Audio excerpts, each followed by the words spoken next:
You're listening to Experience This, a show about the emerging experience economy with your host, Tom Young.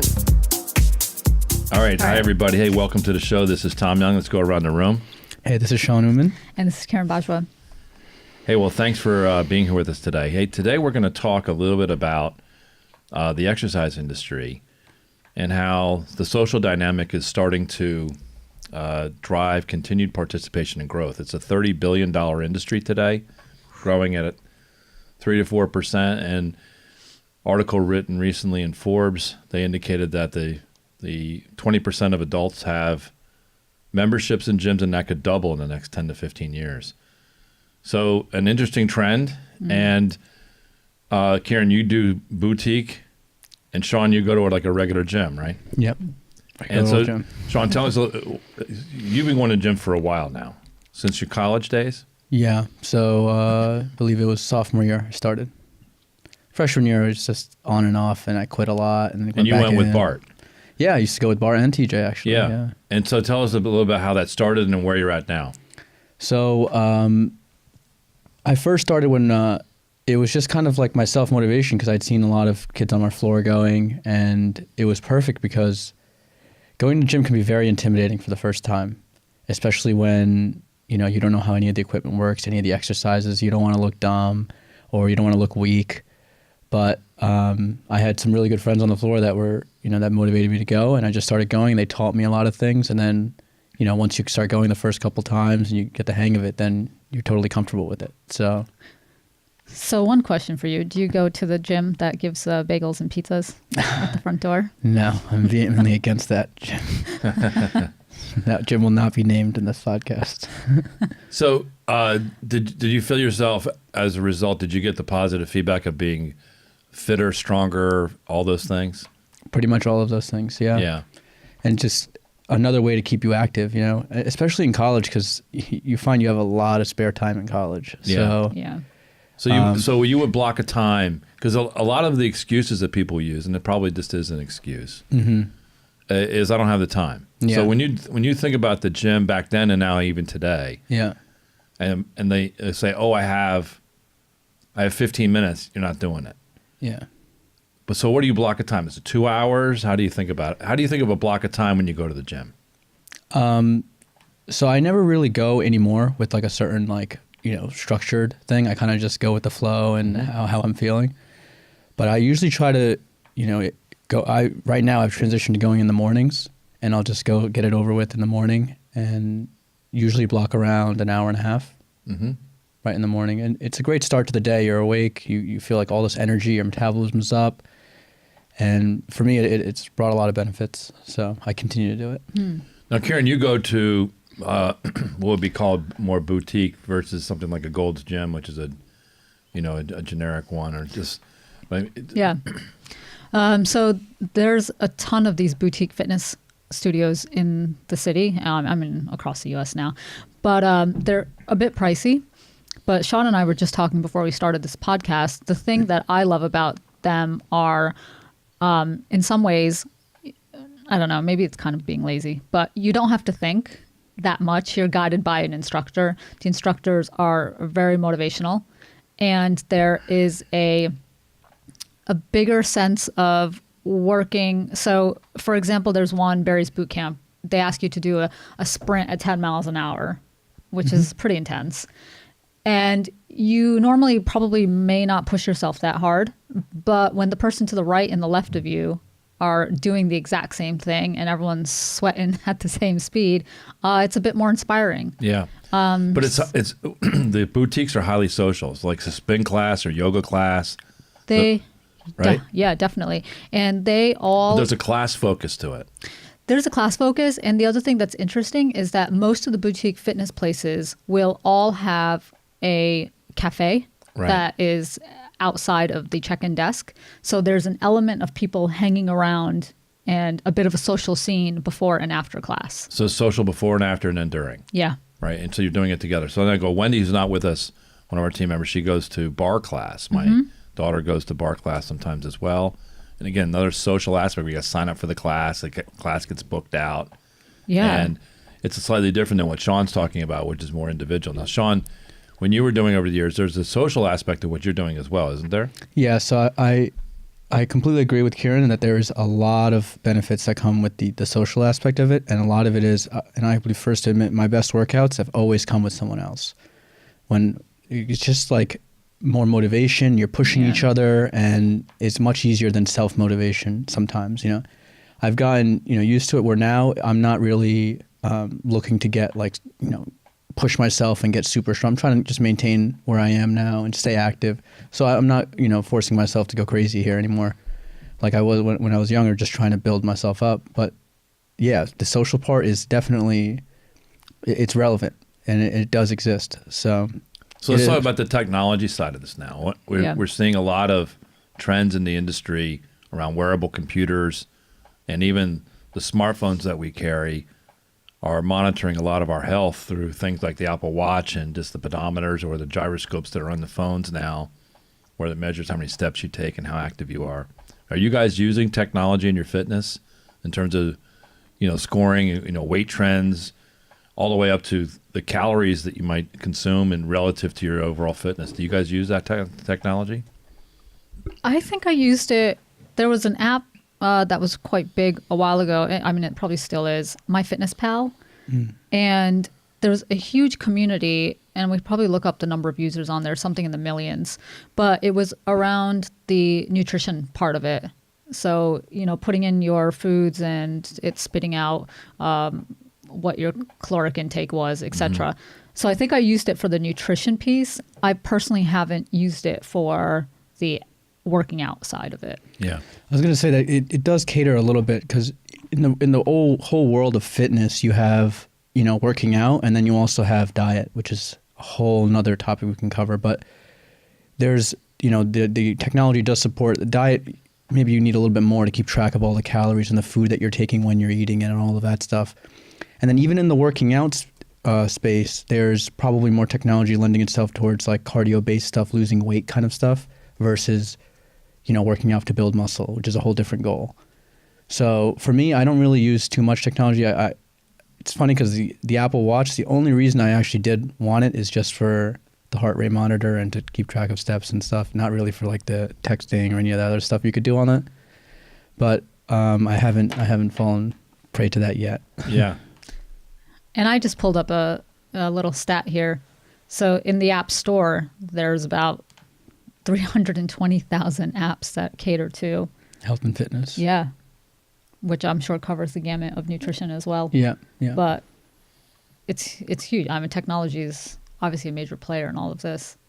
Yeah, I use the Apple Watch and just mostly for the, as Sean mentioned, for the heart rate monitor, and I'm interested in also the evolution of the technology when they're going to start to move to the next level, which is blood sugars and things like that, where they can measure your blood chemistry. But it's interesting the biofeedback you get and how that affects,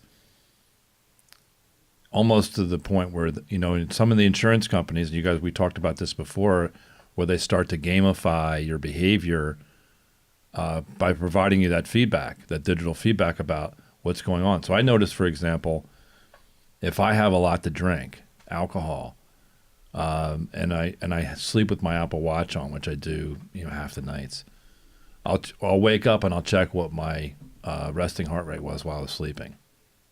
And it's typically much higher if I've been drinking than if I wasn't.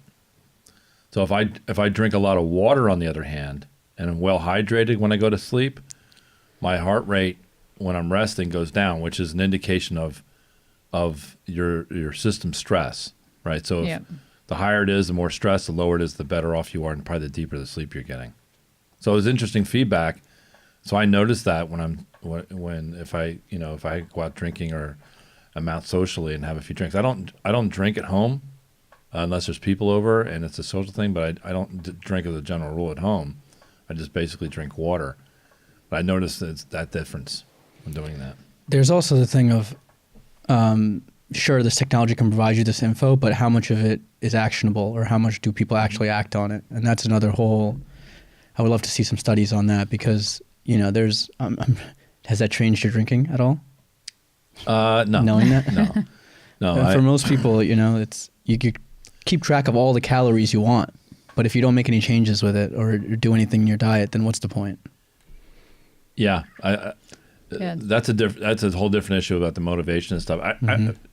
I would probably say, and that really hasn't changed my behavior. But that's where apps have to work into, like, you know, and you'll see some of them doing that to gamifying or trying to motivate you to make that change. But I would say, Sean, I would say that's probably be the case because it's information in isolation. And let's get back to the social side of it.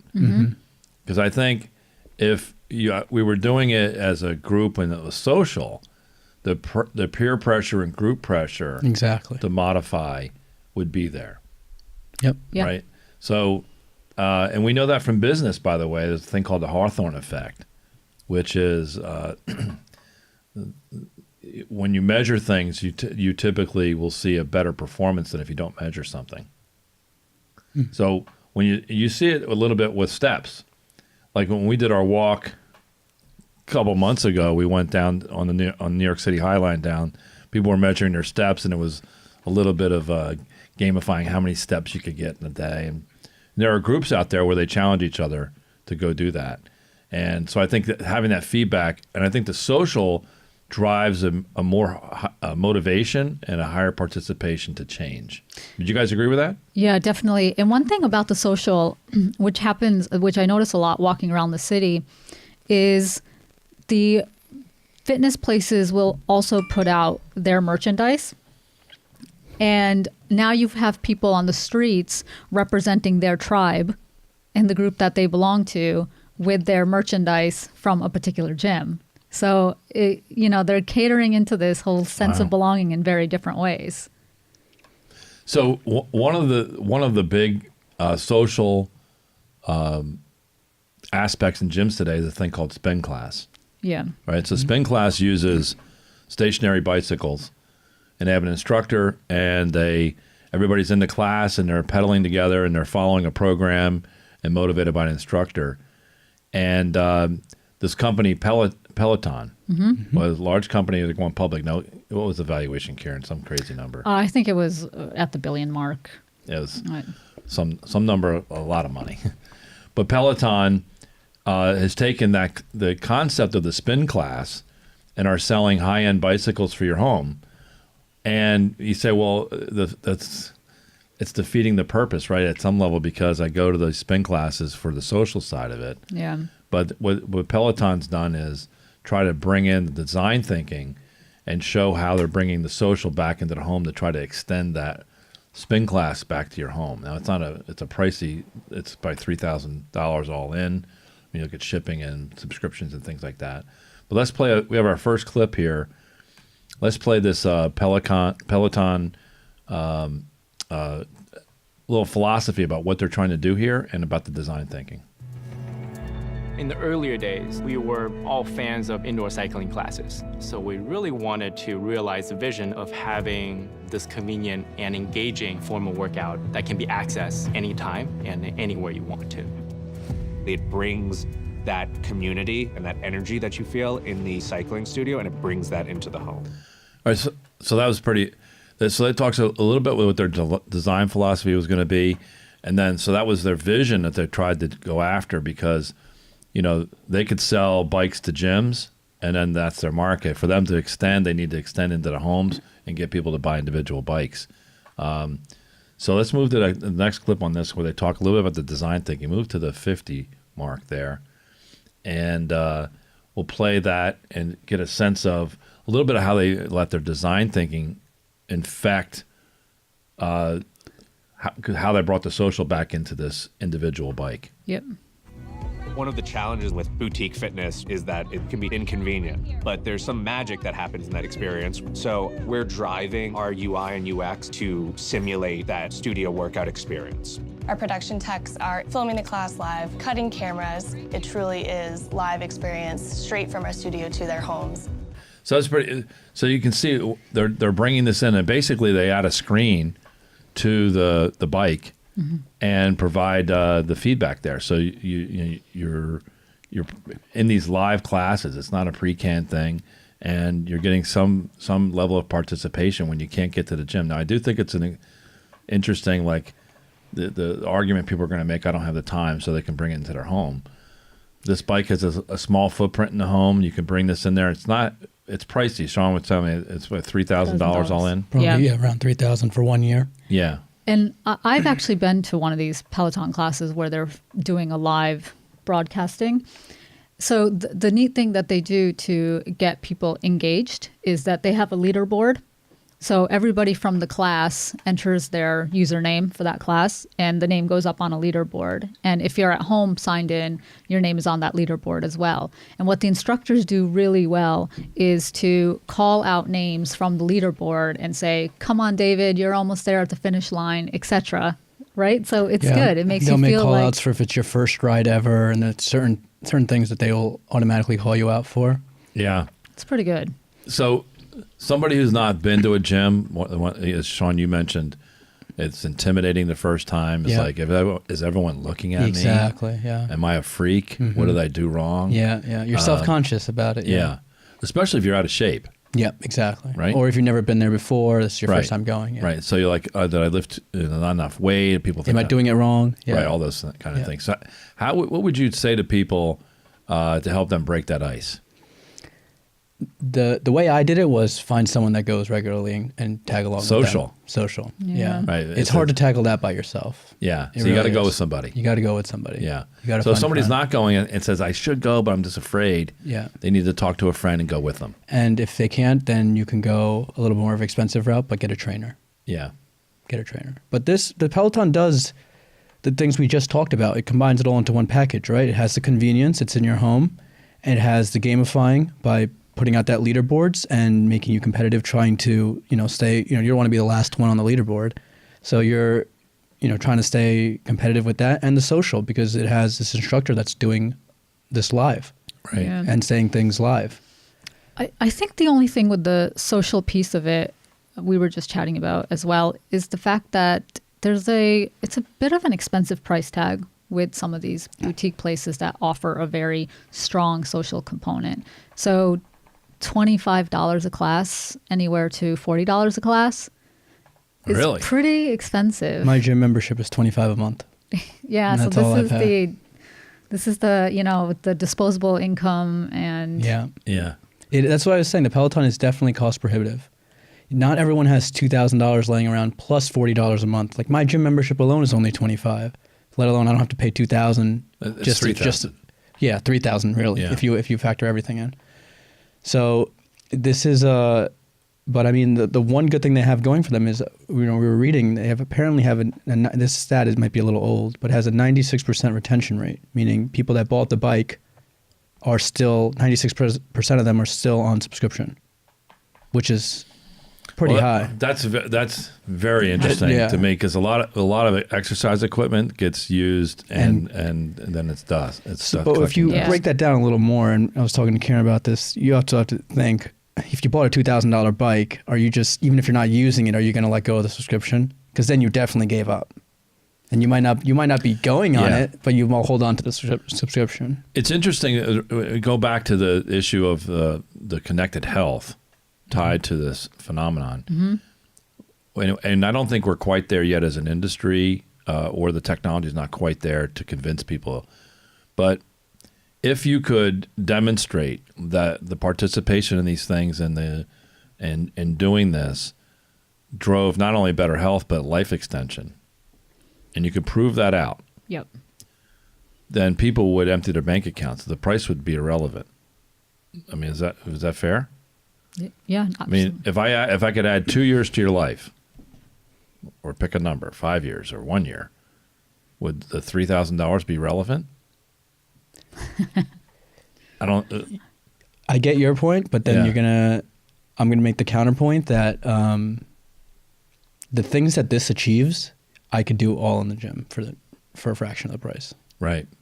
No, to me, the issue is not or, it's and. Yeah. It's completing the spectrum of things available in the marketplace. Exactly. Yeah.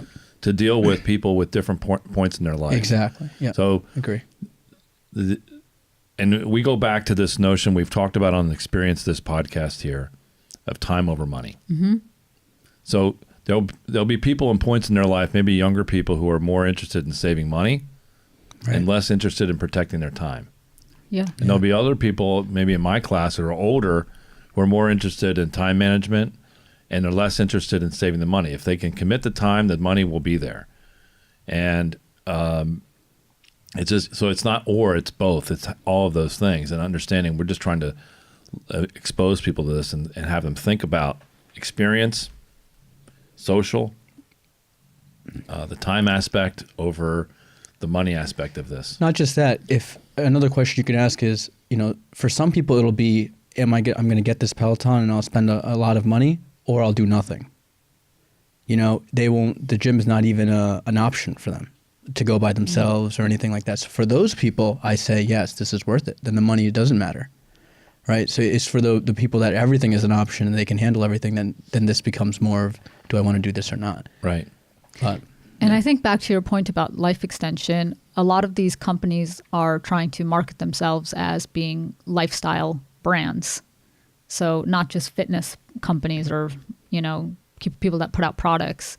They're definitely trying to move in a direction of, this is about incorporating health into your overall life and lifestyle. So Karen, when you go to the gym, how Sean blocks out about an hour and a half. How about you? For me, it's if I attend one of these classes, they're typically about 50 to 60 minutes. So, but your bookended time from the time you leave your place to get back is hour and a half? Yeah, an hour and 40 minutes. Yeah. 20 minutes there and back. And so how often do you do it? Well, this is interesting. So I would say now I'm probably going about 3 to 4 times a week. However, there's a lot of people like myself, which are event-based fitness people. So when I had my wedding coming up, I was there 6 to 7 days a week. So yeah, it's definitely there's a lot of event-based people that work out. This isn't always consistent. Like when we were in, San Fran and traveling, I didn't go one day. So yeah, we were pretty active. Yeah, we were active though. We were doing a lot of steps. Yeah. So, people are looking at ways of, they're saying this is very interesting. I guess, would you agree with Sean's point that if you want to get started, you want to do it with somebody? Definitely. Yeah. I think, yeah. It keeps you, it's good too, because it's just for accountability's sake. You guys are keeping each other accountable.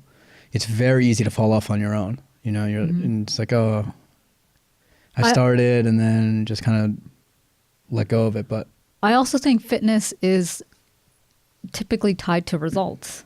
And I think most people would agree that working out with somebody helps them to obtain those results and the accountability piece. So yeah, I think whatever it takes to get those results, and typically it happens through the social element of doing it together and pushing each other, which is why stuff like CrossFit is so popular. It's accountability, and it just makes it more fun. When I'm working out with a friend, when I was working out with like Bar Teacher, that wasn't painful at working out. That was our hour to just hang out. And just, when we got a huge positive out of it too. So compare and contrast that. So like when you go by yourself, on the spectrum of being a total chore to being a pleasure, where does it land? Compared to if you, as you mentioned, like you and Bart were hanging out. Yeah. Is it more to the, this contrast those two? So I'm going to say if for different people, it's different. Yeah. I know people that prefer to do it themselves and they don't like it. But for me, actually, it's almost on opposite sides of the spectrum. I much rather prefer working out with someone, and it's almost become a chore doing it myself. But it's just I've become so used to the routine that I just keep doing it. I remember when we went on the cruise last year to Bermuda, I bumped into you and Bart in the gym. Yeah, that was reliving our old days. You guys were roommates, right? Yeah. You were detoxing from your 15-drink limit. The night before. Yeah. And you guys looked like you were having fun. Yeah, that was an awesome time. Yeah. It wasn't even working out, really. It was just hanging out, talking. Yeah. And the gym in the cruise ship was packed. It was very busy. Yeah, it was really busy. And so do you ever go with anybody, Karen, or do you go mostly by yourself? I have a gym in my building, so if I'm just going down for a quick run or a quick workout, I'll go by myself to just crank it out. But typically, I'm a big fan of group fitness. Yeah. And do you have friends that you meet there? Or? Yeah. Yeah. I've made some great connections. I mean, we went to Italy a couple of years ago, and a lot of the recommendations came from somebody that I met at the gym. Oh, that's great. So anyway, this is an interesting topic. We were just focusing on Peloton because we read crazy valuation on their IPO coming up. $4 billion. 4 billion. And we wanted we wanted to look at this notion of experience tied to exercise. There's a lot to talk about here when we talk about health as part of our overall day-to-day experience and how to improve the quality of our lives. So it's great. Any other comments? No, I think people just need to, get out there and find a workout buddy and get started. I'm gonna go jump on the treadmill this afternoon. Yeah, right. Did I motivate you? Yeah, absolutely. Did we all motivate you? I'm gonna go do a couple miles on the treadmill. Yeah. So It's my message to everyone who wants to start. Just do it. all right, we're gonna do it. All right, thanks everybody. Thanks. All right, thanks. Bye. All right. Bye. Hey, thanks for listening to the show. Karen, I think you were supposed to say that. Yeah, thanks. I'll take it from here. All right, well, we got to do this is the new Outcast. Oh, the Is it called- outro. The outro. I think Outcast is a new word. All Okay. right, outro. We're doing a new outro. We got to cover a few things. All right. One is what? Subscription. Do you subscribe through? We want people to subscribe to this, not just listen to it occasionally. Okay, yeah. Check The us out. second thing is nothing's better than what? A 5-star rating. Always 5 stars. Got to give us the 5 stars because we get better search outcomes. Mm-hmm. And the last thing is comments. We need those. Yeah, we we- need your feedback. We want to know what people are thinking. So you can check us out. The best way to do it if you're not sure, some people don't know how to do it. Go to our website. You can check it out. We'll have a full set of instructions. So whatever app you're using. Most people use, what do you use, Karen? I use Spotify. You do? Yeah. So we have Spotify, we have iTunes, YouTube. There's a whole bunch. Whatever you use, we have it. And if we don't have it, let us know, and we'll try to figure out how to get it. We can send you a paper-based instruction. Actually, we do have paper-based instructions, even though that's a fun inside joke to our team. So anyway, Yeah. Thanks for listening, and check us out on our next shows. Thanks. See ya.